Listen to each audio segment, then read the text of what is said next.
A lot of myths hinder people being organ donors. So we're just trying to get rid of some of those myths to hopefully get more people to check the box. One thing I heard is, well, they're going to say they're dead and they're not even dead because they want that organ. It's like, no, that does not happen. I guess I never really paid attention to it until I needed an organ.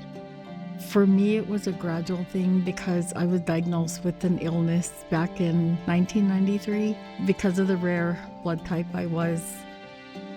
I did end up into a coma for 7 weeks. My name is Dr. Monica Mayer, and I'm an enrolled member of the Mandan, Hidatsa, Arikara Nation. I did 4 years of pre-med, 4 years of medical school, and 4 years of residency, and became a family practice physician and received my doctorate degree in medicine in 1995. I did all of my 24 years of service all in Indian country. So I was the chief medical officer for North Dakota, South Dakota, Iowa, and Nebraska. I've seen a lot of death from failure to be able to get a donor. Diabetics that don't have very strong access to healthcare services eventually end up in dialysis. And without a kidney transplant, it's early death. That's a pretty prevalent situation in Indian country. All my organs shut down except my heart. That's the only organ that was still working at the time when I got my transplant. But eventually, as I was starting to be able to talk and a couple weeks had passed, my sister started asking me, like, if you knew where your transplant came, would you want to know? And I said no, because I thought if it was a live donor, I'd be okay with it. But then when I found out it was a cadaver, it gave me this feeling of, oh my gosh, there's somebody else's spirit in me. And then to think that, okay, so why did this person have to die and then I'm living? What was that reason for? So I had all these questions. The miraculous part of it was it came from here. He was one of my students. I was his teacher. I had him in school for a couple of years when he was like 7th and 8th grade. And then when he was 16, he was riding a go-kart and he ended up getting hit and he had died. I had a connection with him then and I still have a connection with him now. Greyson was born in 2017 and immediately after his birth, we found out that he had a congenital heart defect.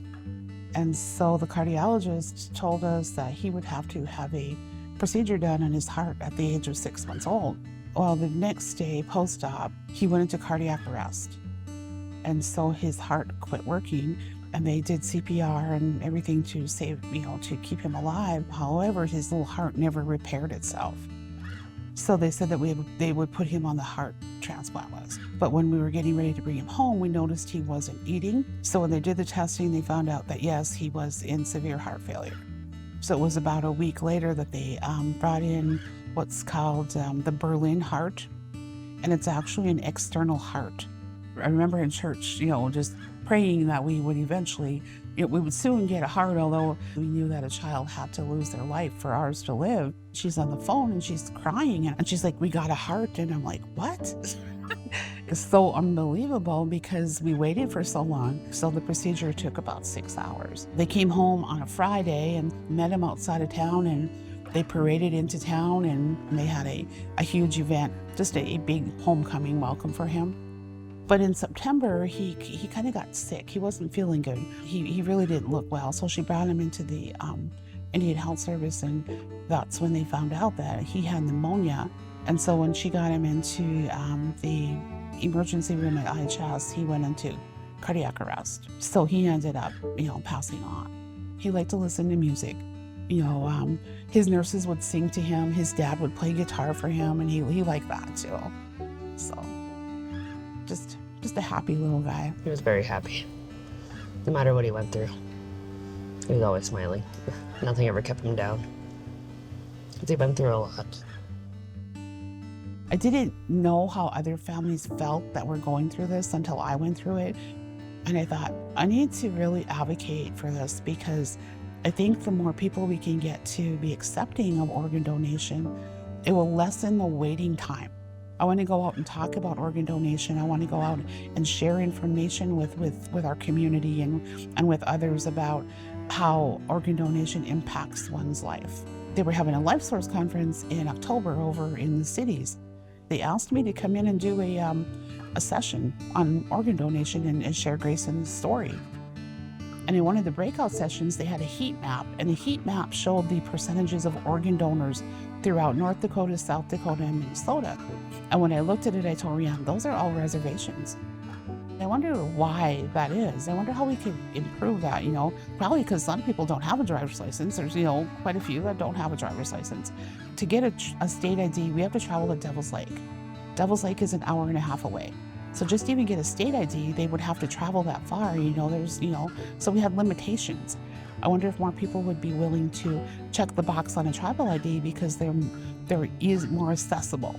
And so I contacted the chairman and I said, this is what we're kind of thinking of. What do you think about it? He said, I think that's a great idea. First, you needed a strong voice, right? And the Joan Azure family has been that strong voice here in the Turtle Mountains. When the Joan Azure family came forward and they said, Tribal Council, Tribal Chairman, we need you to slow down and listen for 5 minutes because we're missing something here in the Turtle Mountains. That was organ donation, and that was even just putting something on our tribal identification cards. The Tribal Council voted unanimously to move forward with a Greyson initiative that was said in the meeting. If we were going to do it, we wanted to give purpose behind, showcase a strong little leader that was only here for a little bit, but it was passed unanimously at the table. Resolutions are tribal law. Once I signed, it was put in as tribal law.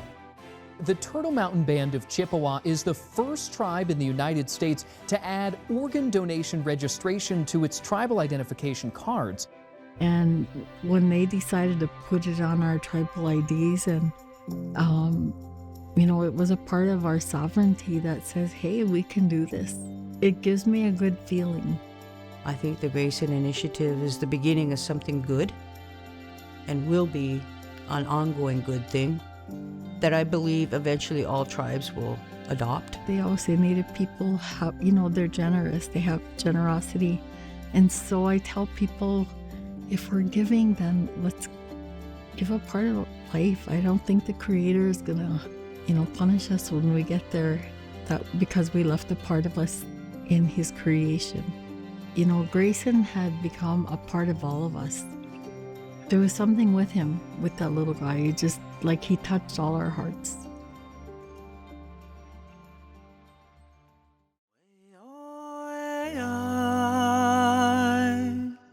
Way oh hey